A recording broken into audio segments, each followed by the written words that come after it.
यो मल्टिपल मिक्सवाला बार डायग्राम चाहिँ एक्सेलबाट त्यो सेलेक्सन गरेर डाइरेक्ट बनाउन नमिल्न सक्छ होइन। त्यसलाई चाहिँ हामीले ओडमै यसै मेनुअल्ली बनाउनु पर्ने हुन्छ।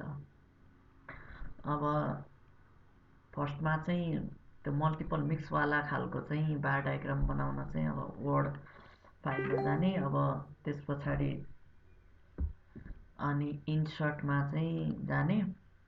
अनि इन्सर्टमा चाहिँ यहाँनिर यो चार्ट भन्ने देखिन्छ, त्यसलाई क्लिक गर्ने। त्यस पछाडि यो कोलम भन्ने हुन्छ, कोलममा सेलेक्सन गरे पछाडि यस्तो यो मिक्सवाला बार डायग्राम आउँछ। अनि यसलाई सेलेक्सन गरेर अनि ओके गरे पछाडि यहाँ बार डायग्राम आउँछ यस्तो खालको।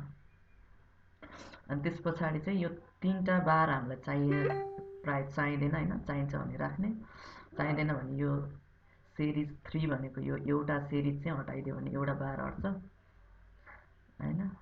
यसरी अनि राइट क्लिक डिलिट गऱ्यो भने एउटा बार हट्यो, दुईवटा भयो होइन। अनि त्यस पछाडि चाहिँ अब क्याटेगोरीमा चाहिँ अब जस्तै हामीले अब यसमा अब इक्जाम्पलको लागि यो के अरे स्टन्टिङ वास्टिङकै गऱ्यौँ होइन, अन्डर 5 चिल्ड्रेनको। अब यो फर्स्टमा चाहिँ स्टन्टिङको राख्ने, यो मेल यो फिमेलमा। यसमा चाहिँ वेस्टिङको राख्ने, यो मेल यो फिमेलमा। यसमा अन्डरवेटको राख्ने, यो मेल यो फिमेलमा।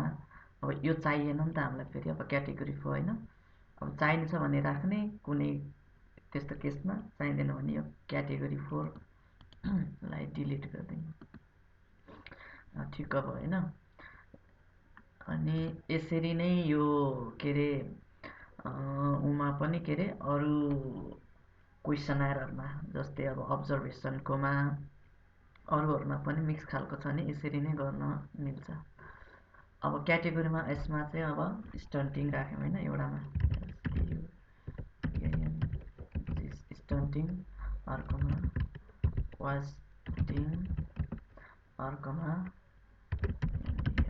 अन्डर अन्डरवेट। यति राखे पछाडि चाहिँ अब यो हामीले क्याटेगोरी सेट गऱ्यौँ।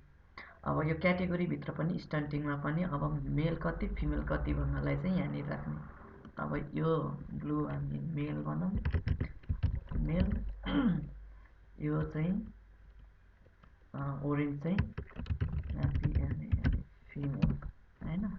अब मेलमा कति छ, अब यसमा नम्बर त आफूले हान्न सकिहाल्छ आफ्नो आफ्नोमा जति छ त्यति। अब मेलमा जस्तै कति 25% मेल चाहिँ स्टन्टेड, अब 75% फिमेल वेस्टेड। यसमा 30%, यसमा 70% होइन। यसमा 60%, यसमा 40%। यसरी चाहिँ गर्न मिल्यो। अथवा पर्सेन्ट नराखिकन नम्बर राखे पनि मिल्यो। अब चिल्ड्रेनहरू एकदम थोरै छ 5 जना 4 जना 3 जना होइन, यस्तो छ भने पर्सेन्टमा जनरलाइज गर्दा अलिकति नमिलेको जस्तो हुन्छ होइन। किनभने 2-4 जनाले धेरै पपुलेसनको पर्सेन्टेज गर्न सक्दैन। अब पर्सेन्टेजमै राखेर यान राखे पनि हुन्छ, यति थोरैमा यति हो भनेर, अथवा नम्बर राख्ने भए पछाडि यसमै नम्बर राख्नु भयो। अब टोटल 5 चिल्ड्रेनमा 3टा चिल्ड्रेन चाहिँ अब 3टा मेल चाहिँ स्टन्टेड अनि 2टा चाहिँ वेस्टेड, यस्तो गरे पनि भयो। यसमा चाहिँ 2टा वेस्टेड, यसमा 3टा स्टन्टेड, यसमा एउटा अन्डरवेट 4 यसमा अन्डरवेट। यसरी गरे पनि यो नम्बरमा राखे पनि मिल्यो। अनि यसलाई चाहिँ क्रस गरिदिने अनि यो चाहिँ चार्ट यसरी बार डायग्राम चाहिँ यसरी तयार हुन्छ। अनि यसमा अब एडिट गर्ने अनि फर्मेटिङ गर्ने कलर प्याटर्नहरू फेर्ने चाहिँ गर्न सकिन्छ। टाइटलमा अब यहाँ एनिकल्स टु राख्यो भने भयो, त टाइटल राख्यो नि भयो। मेल फिमेललाई यसलाई चाहिँ अब राइटमा लानु मन लाग्छ भने प्लसमा जाने, अनि यो लेजेन्ड भन्नेलाई अनि राइट गऱ्यो भने यतापट्टि आउँछ। अनि यसको चाहिँ अब प्याटर्न फिल मेलहरूको प्याटर्न एउटा अनि फिमेलको प्याटर्न अर्को बनाउनु पऱ्यो भने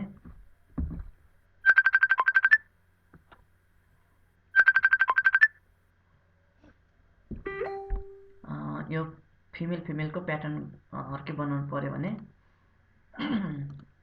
यो पहिला मेललाई यसरी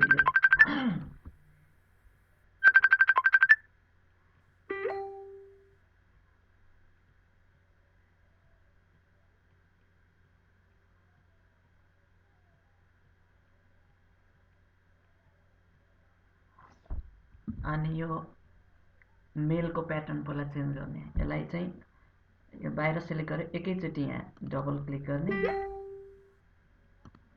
यहाँ डबल क्लिक गरे पछाडि यता अप्सन आउँछ अनि त्यस पछाडि बाहिर कतै क्लिक गरेर फेरि यो मेलकोलाई यसरी सेलेक्ट गर्ने, बाहिर बक्समा सेलेक्ट गरेर मेललाई सेलेक्ट गर्ने। पहिला एकचोटि यो बक्स सेलेक्ट गर्ने अनि यो मेललाई सेलेक्ट गर्ने, अनि मेल मात्रै सेलेक्ट हुन्छ। अनि फिलमा जाने अनि प्याटर्न फिल भनेर जाने। अब कस्तो प्याटर्न राख्ने हो होइन, यस्तो खालको राख्ने भने यस्तो राख्ने।